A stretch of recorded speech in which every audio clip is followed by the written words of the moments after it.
Hello and welcome to the Albion Obsessed podcast. We join you on a live edition today. Do not adjust your audio. It is me hosting Joe today. Tom is busy, so you're going to have to put up with me, I'm afraid. We are joined by one guest coming back, which is Andrew. Hello, Andrew. How are you?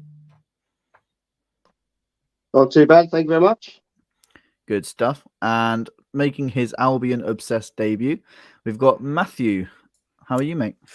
I'm very good. Honoured to be on here, definitely. How are you? Yes, all good, mate. All good. Ready to reminisce about our short but sweet time in the Europa League. As I said to you before we went live, Matthew, we do like to ask our new guests 3 questions. We like to make sure it builds them as an Albion fan and gets us to understand you better. So, what was your first ever Albion game? My first ever Albion game was back in 2011, first season at the Ajax against Coventry. I believe the score was 2-1. I think one of the goal scorers was Romain Vincelot, and the other, I can't remember the other, if I'm honest, but yeah. Nice one. And there's been a lot of players over that time span from the Championship to now. And so could you pin down for me one favourite player that stood out for you? It's like I said, it's a really, really tough question, but Knockout, since he joined in, what was it, January 2016, all the way through to when he left, just absolutely loved him. He was magical. I mean, to keep the Fucum bros happy, I'm sure they'd like to hear me say Knockout, but not Knockout, Buonanotte. But yeah, I'll probably sit with Knockout if I'm honest. That's fair enough. That's fair enough. And do you have a favourite Albion shirt? That's the one I didn't really think about. I think the one we had last season, it wasn't the best looking, but it's iconic because we got into Europa League in it, you know. Favorite Albion shirt, like all time though. I'd say 17-18 to be honest. I really like the gold outlines on it. Yeah, first Premier League shirt as well. Had Murray on the back as well. Still got that somewhere, but yeah, nice. That's that one there actually as well. Had to be Glenn Murray, the man that fired us to the Premier League, of course, in that season prior. And I remember when that shirt was unveiled, and it was on that sort of live. Well, I was watching it on a live stream because I stupidly booked a holiday to Lanzarote when they'd done the parade, and Knockout came out in that shirt, and it was like, goodness me, we have arrived in the Premier League. And I think quite fitting to talk about us getting into the Premier League, being such a huge achievement when we're also talking about us having our first ever sort of venture into European football. So I guess let's start at the start. Andrew, we were drawn in what the media proclaimed the group of death. How did you feel when that draw was made? It was a very exciting draw because this was obviously the first time we had ever been in Europe playing football, because it had never happened before. And when you look at those teams, you know, EAK Athens, and you've got Marseille, and it's just kind of, you do think at the time this is not going to be easy. None of these teams were going to be easy, but it depending on how we were going to play in each game, and that's what it came down to. Our first game at home against EAK Athens, whether we underestimated that game, I do not know. But obviously they beat us fair and square, and that just goes to show the level of quality that this type of competition can really bring to a club like us, and how good we ended up having to be in the end to be able to kind of win the group. So yeah, there was a lot of quality on show during each game that we played, and the club have to be proud of what they did. Yeah, I think everyone would agree with you there, Andrew. Matthew, we haven't spoken to you on the podcast before, so let's cast our mind back to the moment that we clinched European football, which was, of course, against Southampton at home. We didn't know what competition it would be in at that point. However, it was very likely that it would be the Europa League. How did it make you feel as an Albion fan that has been watching the club since those early days in the Championship at the Amex?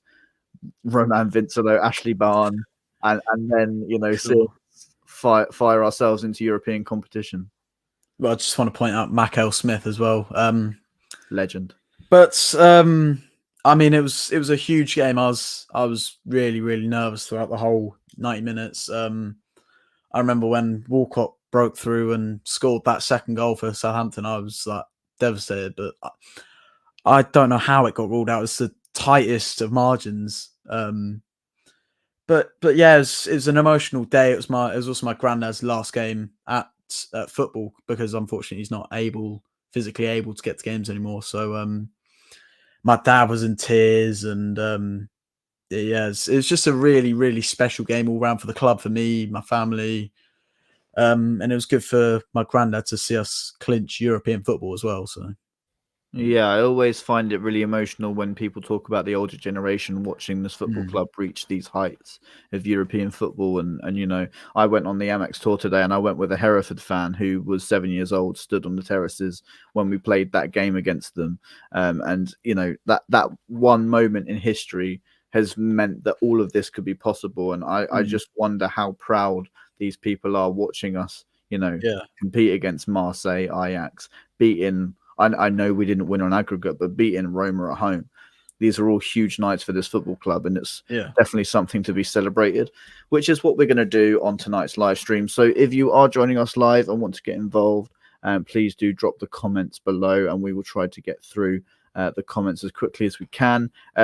Matthew, I asked Andrew about the draw. Do you remember how you felt at the time? Yeah, I was watching it. It was pretty much the ideal group for me, because I wanted to see some big teams. I wanted, AC Milan, who was at the time. I can't remember particularly big teams, but Marseille was definitely up there. I wanted to see, just a huge team in their ultras at the Amex. Big players as well. Have we seen at the Amex so far? Unfortunately, Dybala was injured. I was looking forward to seeing him, if I'm honest.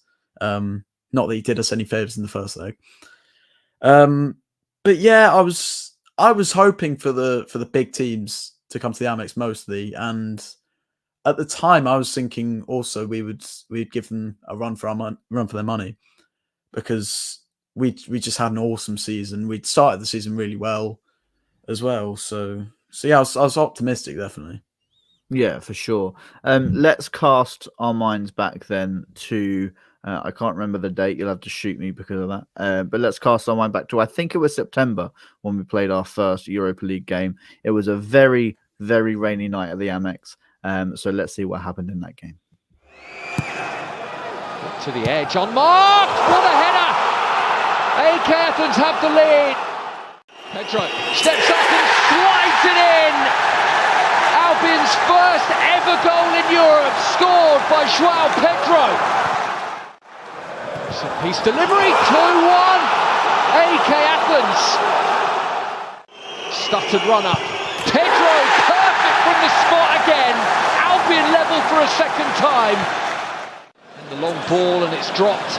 And an opportunity here for AK Athens to steal it. They lead 3-2. So, Andrew, it was a baptism of fire for the Albion, losing 3-2 to Athens, as I say, on a very, very rainy night. As you said beforehand, was it a little bit of a lesson learned, do you feel, that night for the Albion? Yeah, I think that,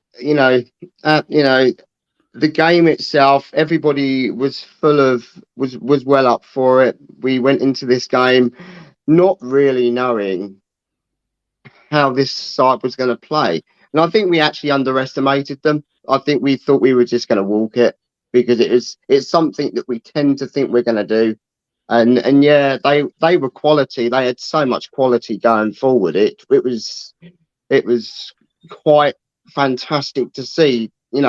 despite we were on the end of it as a club, it was just brilliant to see how much quality they had. And, you know, but actually getting a goal in that game, you know, through Pedro, it was a fantastic occasion for the club because it was the first goal we'd scored. And it was wonderful. It was wonderful to see. The Ajax was absolutely buzzing.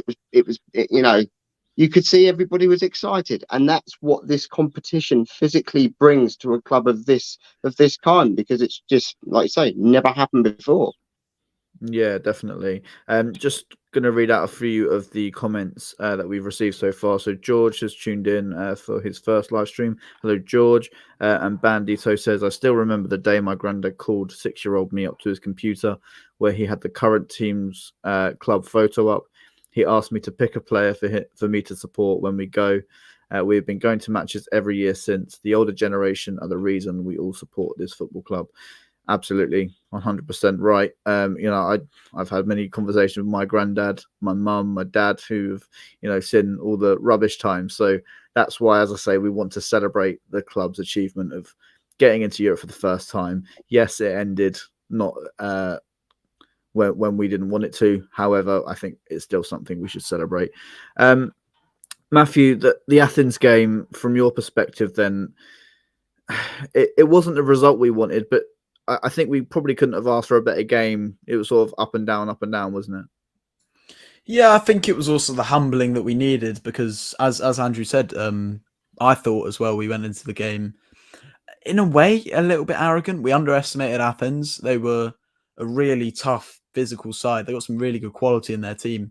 In particular, I thought Amrabat was absolutely quality in both legs. But it also kind of concerned me as well. I didn't think Athens would be that strong of a side. They really impressed me in again, both legs.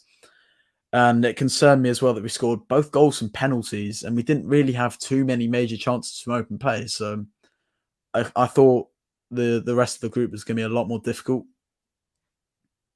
Yeah. And I think probably a lot of people thought that as well at the time. I certainly thought that we would maybe go to the Athens game. I was quite thankful we were playing Athens first, because when you look at the pedigree of Marseille and Ajax, you think, oh gosh, you don't want to be playing those sort of European giants or sleeping giants for now. I think we'll call them.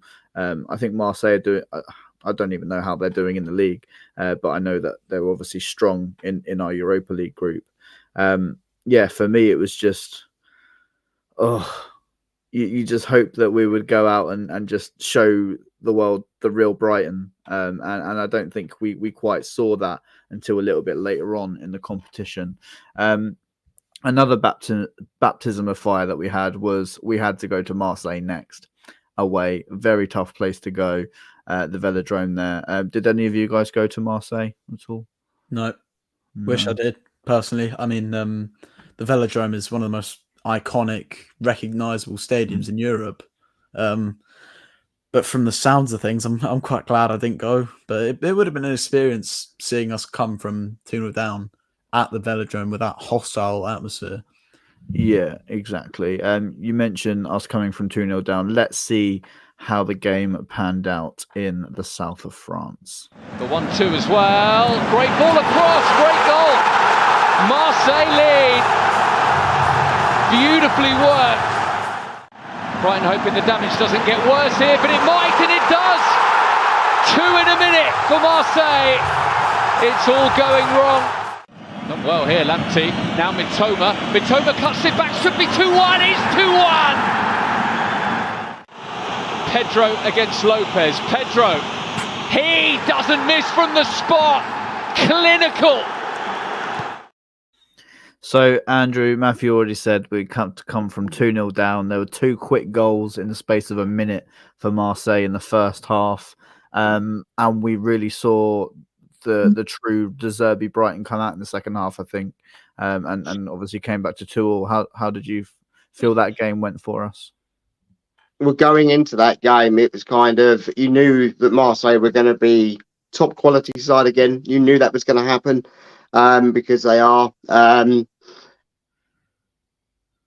we knew we had to play well, but that first half was very dominant by them, by getting the two goals in the way they did, and they were very dominant. And for us to come out in that second half and play like we did, and to get the goals back, that was a massive achievement by the team.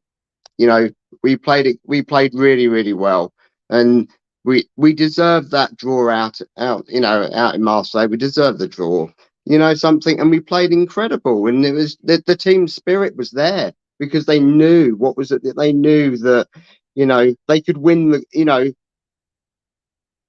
in their minds, they must have known that they could win this group if they played well enough to be able to create the chances to score. And that's exactly what they did. And, Gross getting on the score sheet in that game, and, Pedro. And yeah, it was just a magnificent thing to see.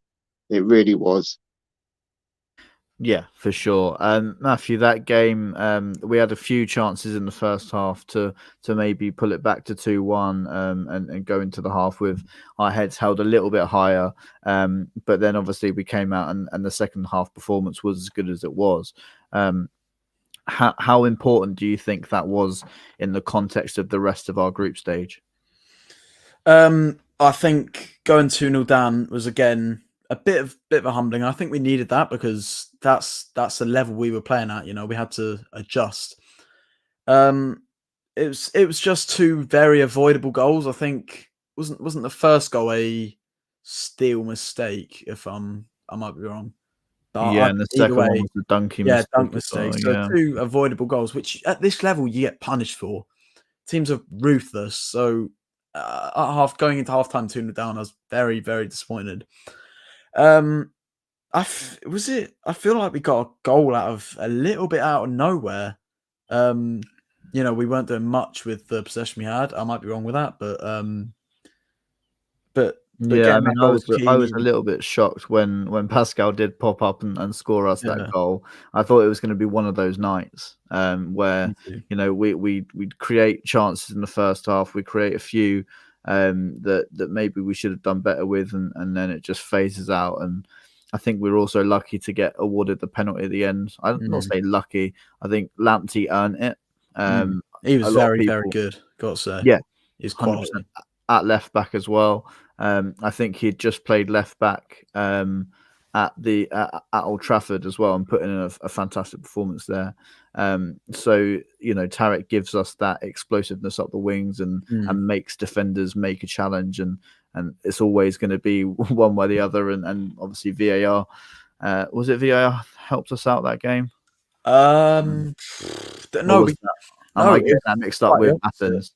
It was quite the opposite, actually. I remember in the first half, I think, didn't we get a penalty in the first half, and then it was ruled, and then the VAR ruled it out for something or other. I think you're right. And I think maybe that was just delusion, but I thought that should have been penalty. I can't remember. Exactly I mean, we're always going to call for it if there's a slight chance that we do that. So we didn't have to wait long for our first win in Europe. And it was home comforts that brought the Albion a 2-0 win against Ajax. Let's see how that played out. This would be an excellent time to score just before half-time. And maybe Mitoma will do just that. Mitoma! Save! It's in! Joao Pedro does it! He just spreads it out now to Adingra. Cuts inside. Good work from Adingra. Into Fati this time for two!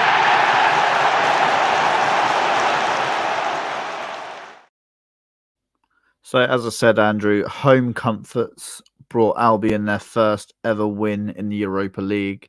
Ajax, it's no secret that they were out of form and have been for a long period this season. But still, to beat Ajax 2-0 at home, how special was that for this football club?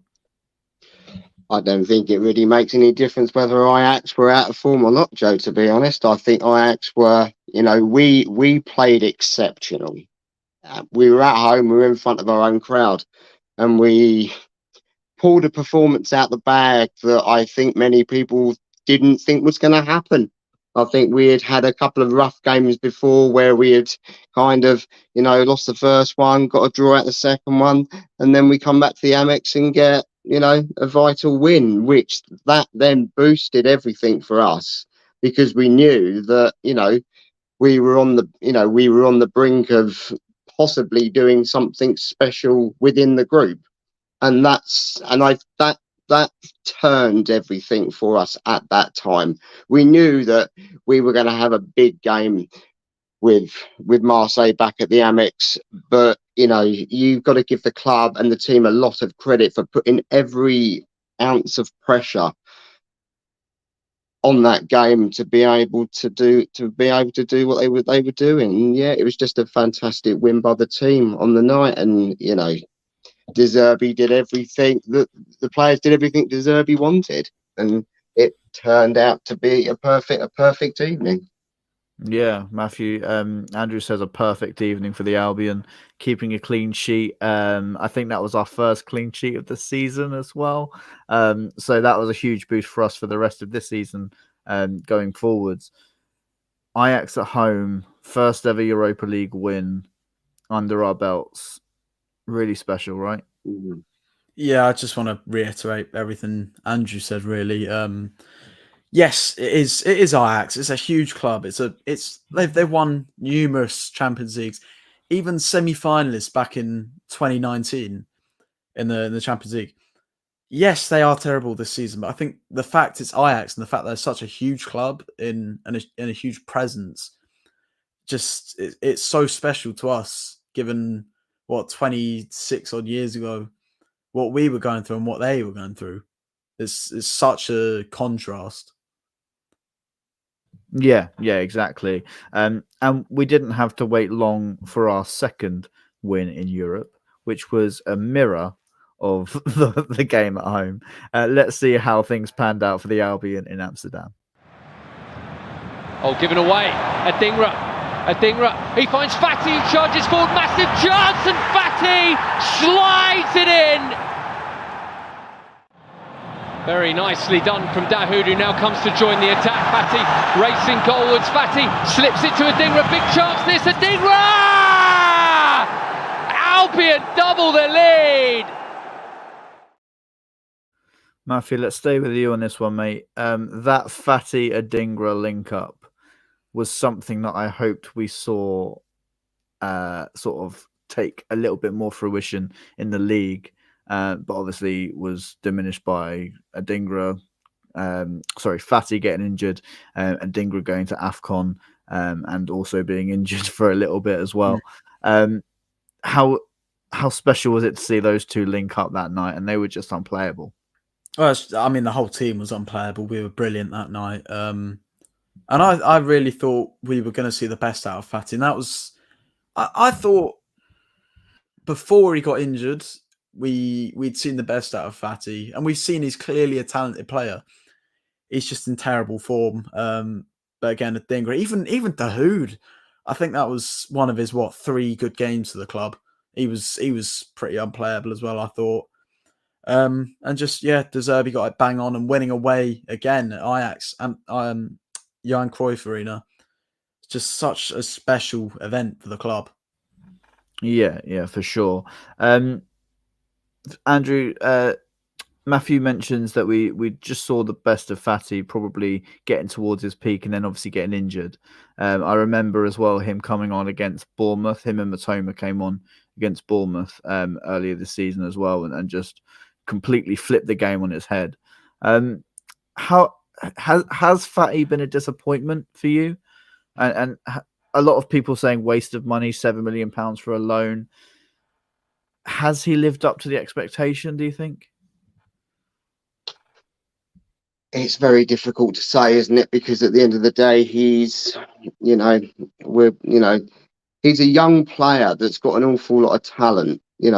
He's come from Barcelona, so you would expect him to be, he's got quality, but the problem is he seems to waste it when he's on the ball. But to be able to do what he did in that particular game and the link-up play, for that first goal to be scored, it's wonderful to see. It's wonderful to see a player that can do that and not think twice about what he's doing at that moment in time. And then the link-up play with Adingra, it's kind of, I just think he's not done as good as he could have done. And I think that's purely because of injuries. And we knew he was going to be prone to injuries anyway, because obviously that's what's happened back in Barcelona. That's his club, and he's not played for a while for them because of injuries. But he's come to Brighton. He's come on loan to us, and he's done a lot for us when he is playing. But he also needs to do a little bit better. I think he's got a lot of quality, and he's not quite showing enough of it right now. Yeah, I think that's probably a fair assessment. Matthew, De Zerbi speaks about Fati needing to believe in himself more, and it being the mental side of the game that he's not quite getting to grips with. The mental side of football, I think, is something that's really glossed over by fans. Coming to a new country, a new culture, not played in England before, not played in the Premier League before. Do you think that maybe if he was a permanent signing, we would be a little bit more excited by him, because we think, okay, maybe with a full pre-season, he can come back and learn from the experience he's had? With it being alone, it's just a bit of like, oh, well, that didn't work, so that was a waste. Well, I feel with Fati, it's De Zerbi wanted to bring him in not to put pressure on his shoulders and not to put pressure to play well. It was just, I think, in De Zerbi's mind, he just wanted him because he knows he's a talented player. Like you said, he's coming to the Premier League, the most physical league in Europe, and he hardly even spoke the language at the time. So of course it's going to be difficult. But as you say again, maybe if he was brought in on a permanent, say, I would do 30 very maximum 40 million for him. And given Barcelona's current financial situation, they might, who knows, they might even accept it. But the major part with Ansu is his wages. But again, I feel like there's also been a little too much pressure on him, if that makes sense. Yeah. So based on what you've seen this season, would you want the club to bring him back? It's a tough question. I don't think I've really seen enough of him, but he's clearly a very, very talented player. And I think also bringing him back depends on De Zerbi being here next year.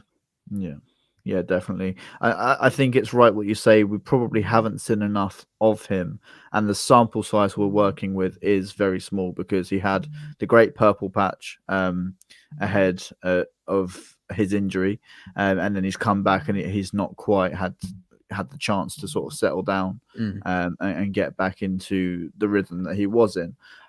So yeah, I think it would be a mixed bag with fans. Would you think, Andrew, that if Ansu Fati was to be bought in for 30-40 million pounds, that people would have an opinion on that, or do you think people would be quite happy? I think people would have an opinion. I think, of course, they would, because at the end of the day, 30-40 million, it's a lot of money for a young talent that's injury prone. That's not his fault, because it's just the way things happen with football itself. But I think what we're paying for him at the moment on this loan agreement that we've got with Barcelona, it is a lot of money, but the club clearly believe that this young lad has got a lot of talent within himself to be able to bring him in. We were all excited when he was first brought into the club. Well, we've got somebody from Barcelona that's joining Brighton Hove Albion Football Club on loan, which is unheard of. And we have to be grateful to the club for doing this type of loan deal. And we've kind of watched him grow. And from that point, we need to say to ourselves, has he done enough as a player for us to go out there and say, right, we will purchase him on a full contract at the end of the loan period, or has he still got to do more to prove it, not just to the fans, but also to the manager, to say that he's worth kind of buying at the end of all of this? Because, you know, that type of money is a hell of a lot of money to the club, and they've got to spend it, and they've got to spend it wisely.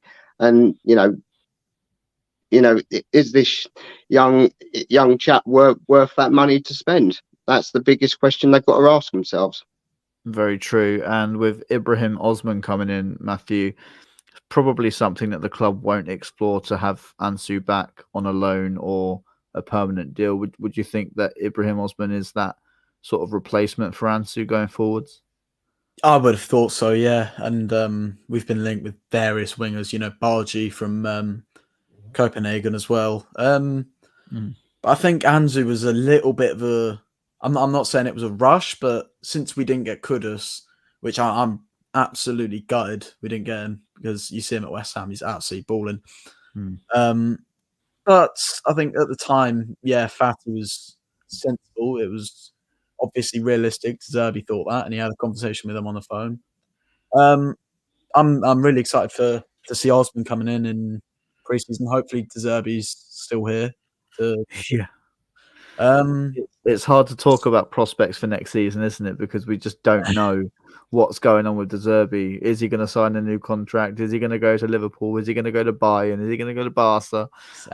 It's just all up in the air. And would you think that's something that is playing on the players at the moment, or do you think they've still got very much got a task in hand and it's focusing on Liverpool after the international break? Well, of course, we've still got a task in hand to achieve European football for next season. De Zerbi said numerous times that he's only focused on staying until the end of the season. So I think the players and everyone involved with the club has no reason to be distracted until the end of the season. Yeah, definitely. Andrew, something that's come out from various sources is that De Zerbi will stay somewhere he feels happy. It's not so much the sort of attraction or money or how much he's getting to sign. He just wants to be happy in a job. Do you think that the January transfer window would have made him a little bit more unhappy at Brighton, or do you think he's still proud to represent this club, and do you see him here next season? I think he's a manager that's, you know, for starters, we are lucky to have De Zerbi. We are totally lucky to have him. He's got us a long, long way, and that's what everybody has to remember, that he's come in. He's got us into, you know, he's got us into Europe. I think he's stabilised himself enough to be able to stay, and I want him to stay because we all love him. You know, we're all shouting his name from the terraces and stuff like that, and that must mean a hell of a lot to a manager that hears that, even though it's kind of, you know, from a distance. I don't think he's going anywhere. I think he's very, very disappointed in coming out of Europe. I know he's very disappointed. He's made that perfectly clear, you know, that we just didn't do enough. But I think he's going to be there for a while. I can't see him going anywhere. I really, really hope you're right, Andrew. So do I. So do I. I really do. I can't. I just think it's, you know, I know he's been linked with various other clubs, but I think, you know, I heard on a particular radio station that they all turned around and said that, you know, they're glad that Brighton are out of Europe because De Zerbi doesn't deserve it. And I'm thinking that's very harsh, very, very harsh. You know, it just hasn't, you know. People have got to realise that this is the first time we've been in this competition. It's never happened before, and we are on a learning curve with this. You know, we're 6th and 7th in the Premier League at the moment. We have a great opportunity to, you know, to do it again in the future if we don't do it this season. Yeah, for sure. And I think that's something that fans have to remember, is that if we don't do it this season, Tony Bloom's not just going to roll over and admit defeat. Next season we'll be challenging for Europe again, and after. So this club is in the healthiest hands it could possibly be in. So I think people just have to sort of take a step back and realise You know, we're not Leicester, we're not Southampton, we're not going to just fall down the leagues like they have done and fall from grace. We're still there to compete. It's going to be hard for the rest of the season, no doubt. We've got to play 7 of the top 10, I believe, in our run-in, which is going to be very difficult. But let's turn our attention back to the wonderful group stage. This was a date that I was looking out for very much because it was on my birthday. We played Athens away. Unfortunately, I didn't go. Matthew, I know you did, so I'll come to you first in a second. But let's see how Pedro's penalty put us within touching distance of topping our group. Pedro against Stankovic. Ice in his veins. Pedro simply doesn't miss from the spot. Simply doesn't miss from the spot. Matthew, you were tear gas, mate. Tell me, how was Athens? Oh, what a brilliant way to put it. Definitely experience. I mean, starting off Athens is a beautiful, beautiful city. It's the most beautiful place I've ever been. You got into the ground about 2 hours early. It was about close to an hour bus ride there on a hot, sweaty bus, and I had the chance to change out a tracksuit either. So I was just stuck for the rest of the evening in Brighton shirt and tracksuit bottoms. So that wasn't ideal, but and then we get to the stadium. It's if I'm honest, it's all pretty well run by this point. Get into the stadium, and then there's this one angry Greek bloke who starts shouting at people, and so that was pretty unpleasant. The toilets were absolutely flooded. There was only about one bar, but apart from that, apart from the complaining, it was a really good experience to see Brighton in Europe. I mean, I've seen us play Portsmouth as well. I know others have seen Hereford and whatnot, but just surreal as a lifelong fan, seeing us come up through League One to Europa League and traveling with this team is special. Yeah, for sure. And it was a really hard fought game, wasn't it? And we had to sort of huff and puff and stay in the game when we needed to. I think Athens had some really good chances. I think hit the woodwork a few times, and obviously the penalty was given late in the second half. And you wouldn't want any other man, would you, to step up to win the game for us? And João Pedro, I mean, just how clinical and fantastic he's been for us this season, and obviously gutting to lose him for an extended period at the moment. How have you seen João Pedro this season? I mean, obviously he's been absolutely crucial to us. He's scored 20 odd goals, and he's been a huge miss, not just because of his goals and his ability to win penalties and step up and then score them.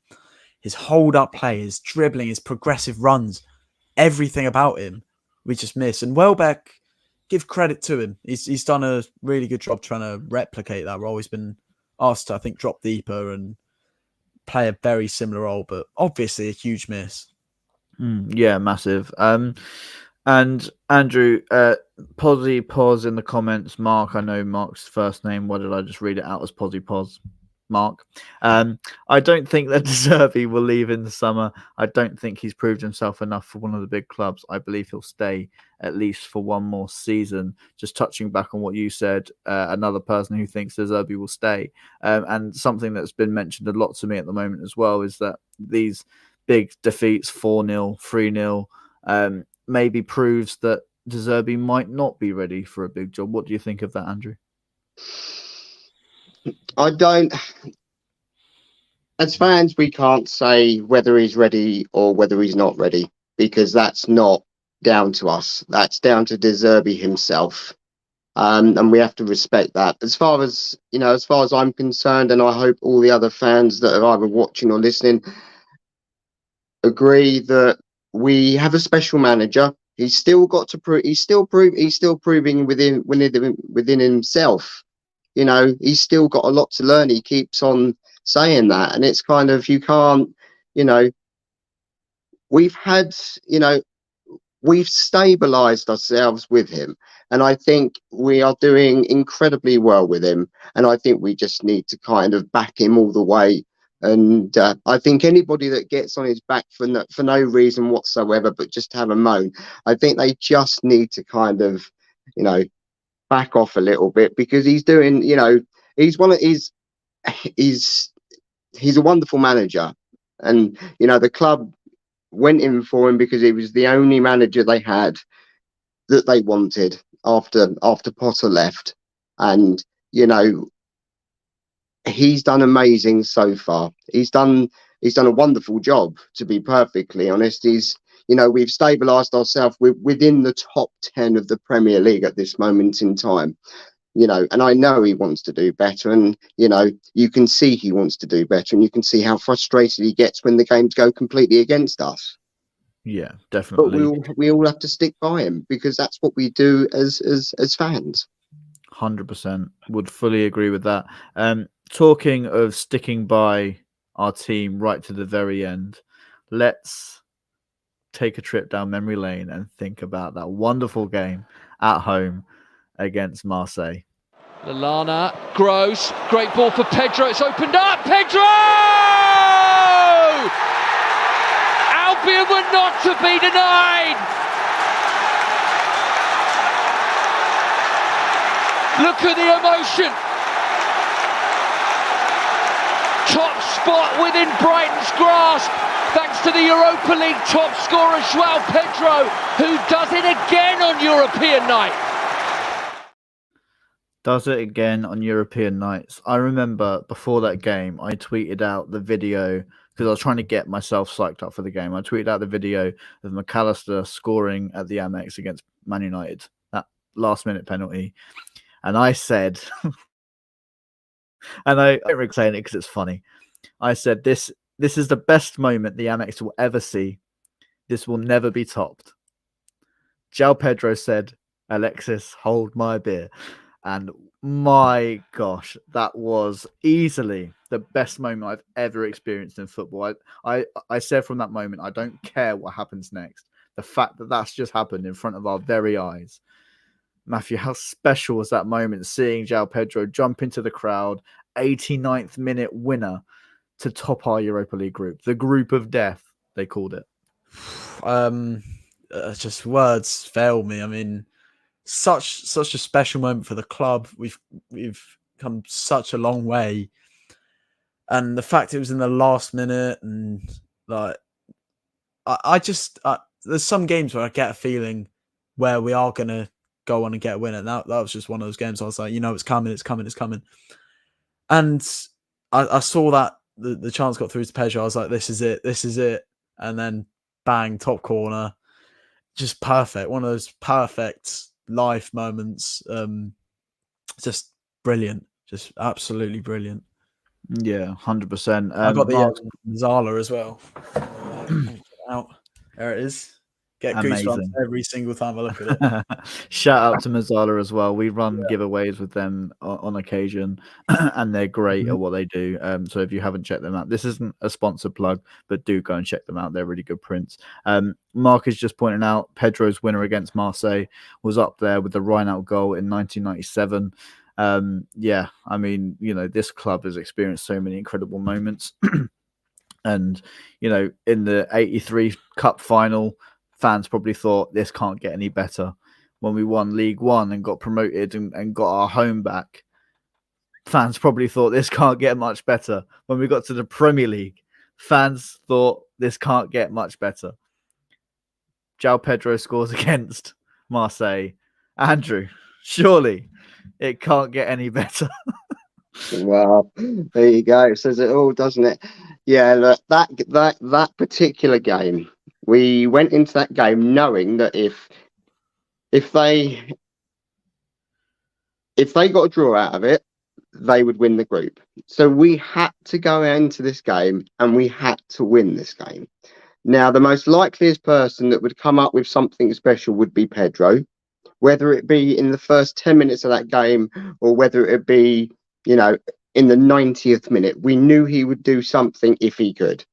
My goodness me, did he do something? He took that ball so well, and it flew off of his boot, and the goalkeeper just, it was almost like he was just watching it, really, to be honest. It flew into the back of that net, and that made history in itself with only a couple of minutes left in the game to go. And we knew we had potentially won that and won the group. And that was a special night. And when the final whistle blew, you know, the scenes were crazy. You know, the city heard it from miles away, you know, and it was just one of those nights that will always live in the memory of the Amex and the fans that love the Amex. And that's, you know, you can't. And I think even more special is when Pedro then goes and jumps in with the fans and has a little party himself, which was even more incredible. You know, and then you got De Zerbi and the rest of the team on the bench actually having a party of themselves with the fans. We may never get that. We may never see that again. And that's why we have to make it so special and keep those memories alive, because it is just one of those. The game, it's a beautiful game, and that's why we all love it. And special nights at the Amex in Europe, in the Premier League, it's what we do best. When we're on form, it's what we do best, you know. 100%. I asked Siri to define clutch to me. It showed me a picture of João Pedro. So that, I think, sums up all you need to know about how special that man is at turning up at those really, really important moments, and turning a game on its head. I mean, you spoke about the strike, Andrew. It was an absolute thumper of a strike, hitting that top corner on the far side. And the one thing I always remember is that the video from one of the fans in the East Stand went viral, seeing João Pedro run towards with the passion in his face, Lewis Dunk grabbing him as he stood on the advertising hoardings. It's just, as you say, we have to cherish these moments because they have happened, and they are in our club's history now, and it's something that we can celebrate and can be happy about. I know fans will banter us for celebrating the fact that we won our group and then went out at the second hurdle actually, because we got through to the next stage on a bye. So, you know, that's something. We didn't have to play the round of 32. it really doesn't matter what other people think. No. You know, we have a special club within the Albion. We have a special manager. We have a special chairman. We have a special chief executive. You know, this club has come from, you know, everyone knows the history behind the club. And we've come from the brink of almost not being in the league to you know, being in Europe, to, you know, going to a semi-final with an FA Cup and stuff like that from last season. You know, the club is amazing, and I think the club just need to understand how much the fans love them. Yeah, 100%. Matthew, I've always said that there needs to be a film about this football club, like a full-on dramatized events of what this club has been through. I know we're getting a documentary, but I would just love for something to pay homage to the fact that we've come from people cutting up the mud from the Goldstone ground because it was being sold to this moment right now where we're talking about our first ever European campaign. We've probably overdone it this podcast, but just drum in again just how special this is, that, you know, we're sat here talking about the fact that we're disappointed we've gone out of the European Europa League. There we go. I got it. Got there in the end. Well, yeah, as I'm just so proud of the club, the journey, and even the other day on Thursday night, I was just proud the boys gave everything, man. I'm proud of the journey. I'm just, I love this club. Yeah, I think that's all that needs to be said, is that we're proud of the journey. That night against Roma, we won't talk about the first leg. That's dead in the pan now. That we took Roma to the Amex. I know they didn't play Dybala, they didn't play Lukaku, but we beat Roma at the Amex as well. And again, a really special night that we can walk away from and be very proud of. Just as we draw the episodes to a close, Matthew, I know that you are doing a little foray into TikTok and Instagram content for yourself. So just tell the viewers and the listeners where they can find you and what you plan on releasing soon. Yeah, on TikTok, Mavery Football, little side hustle, I guess. But I take big inspiration from you guys doing social media stuff. You know, Ryan Adset as well, Seagull Social. It's all like inspiration based, I suppose. Go follow. Feels weird plugging my own stuff, you know. I've never done this. Do it. Honestly, you know, when you've got a passion, you've got to follow it, and when you want to talk about the football and the club that you love the most, and make creative stuff about it, it just gives you that extra buzz. So honestly, mate, keep it up. You do it really well. Really appreciate it. Go and follow him. Do it now. Andrew, anything you want to shout out, or anyone you want to shout out? No, I don't think there is. Just kind of, you know, just to say, you know, my family know how passionate I am about this club, and sometimes I can annoy them with it and stuff. But yeah, it's just, you know. But apart from that, the club itself is what I'm passionate about, and I always will be, regardless of whether we, you know, whatever results we get in the Premier League, whatever results we get wherever, there will always be a love for them. And, you know, there is no other words you physically can say that will ever kind of make any, you know, it's just fantastic that we've done what we've done, and we just need to try and see if we can get back into Europe for next season, and just back this team as much as possible, get behind them, and just, you know, come and watch them. Come and watch Brighton play. If you've never seen them play before, come and watch them play, because it will change your perspective about the club and about the way things are. 100%. I don't think you need to say it much more than this club is special, and we've got the best manager in the world. So there you go. No, we don't. He's terrible. Stay away, Liverpool. Stay away, Bayern Munich. Stay away, Barcelona. Anyway, as we draw to the episode to a close, let's just remind ourselves one final time. Brighton and Hove Albion played in European competition. How incredible. All that's left for me to say is that the Albion Obsessed podcast are trying to hit 1,000 subscribers by the end of this season. There's not long to go. So please do hit the subscribe button, hit the like button, share it with your friends if you think they would enjoy our content. And go over to One Klopp Shop for all your football shirt needs.